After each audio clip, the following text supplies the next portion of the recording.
அனைவருக்கும் வணக்கம். நான் டாக்டர் கௌதமன், கன்சல்டன்ட் பல்மாலஜிஸ்ட், பிரீத்வெல் கிளினிக், கோயம்புத்தூருங்க. அதாவது நவம்பர் 12 வந்து வேர்ல்டு நிமோனியா டே நம்ம செலிப்ரேட் பண்ணுறோம். எதுக்காக அப்படின்னா நிமோனியாவை பற்றி அவேர்னஸ்க்காகவும் அதை எப்படி தடுக்கலாம் அப்படின்றத பற்றி டிஸ்கஸ் பண்ணுறதுக்காக தான் இந்த வேர்ல்டு நிமோனியா டே அப்சர்வ் ஆகுதுங்க.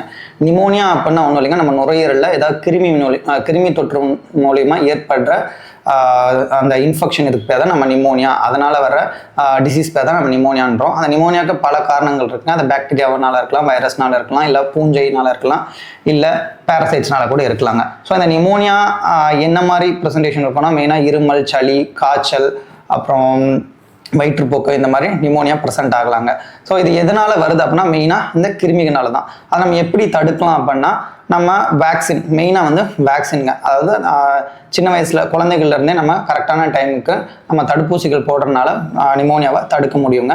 அடல்ட் வேக்சினும் போடலாங்க. அதாவது நம்ம ஈவன் சில்ட்ரன்ஸ் இல்லாமல் அடல்ட்ஸ், வயது முதிர்ந்தவங்களுக்கும் நம்ம குறிப்பிட்ட வேக்சின், இன்ஃப்ளூயன்ஸா, நியூமோகோக்கல், இந்த மாதிரி வேக்சின்லாம் போடும்போது அந்த நிமோனியா வராமல் நம்ம தடுக்க முடியும்.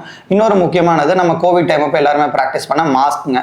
நம்ம ஏதாவது கேதரிங் இருக்குது, ஏதாவது கேதரிங்கோ இல்லை ஃபங்க்ஷனுக்கோ நம்ம அட்டன் பண்ணும்போது முடிஞ்ச அளவுக்கு மாஸ்க் போட்டோம் அப்படின்னா வேற யாருக்காவது கிருமி தொற்றுல நிமோனியா இருந்தாலும் அது நமக்கு பரவாமல் இருக்கிறதுக்கு அது ரொம்ப ஹெல்ப்ஃபுல்லாக இருக்கும். சானிடைசர் ரெகுலராக யூஸ் பண்ணது, இது எல்லாமே நிமோனியாவோட ப்ரிவென்ஷனுங்க.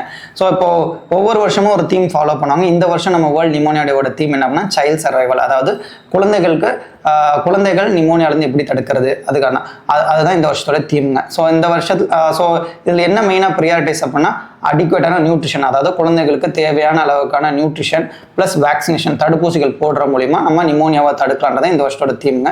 ஸோ வேக்சின் நம்ம எந்த குழந்தைகளுக்கும் கொடுக்கறது, எந்த வேக்சினாவே ஒரு தவறான புரிதலும் மித்தும் இருக்குங்க. அதாவது வேக்சினால நிறைய டிசீஸ் வரும், இல்லை வேக்சினால சைடு எஃபெக்ட்ஸ் இருக்கும் அப்படின்னு அப்படிலாம் இல்லைங்க. வேக்சின் வந்து மோஸ்ட்லி, அதாவது 99% சேஃபானது தான் வேக்சின். ஸோ அதனால பெரிய பின்விளைகள் இருக்காது. பல ஆராய்ச்சிகளை தாண்டி தான் வேக்சின் வந்து மார்க்கெட் வருங்க. அதனால வேக்சின் போடுறதுனால எந்த தவறும் இல்லை, தாராளமாக குழந்தைகளுக்கு வேக்சின் போடலாம்.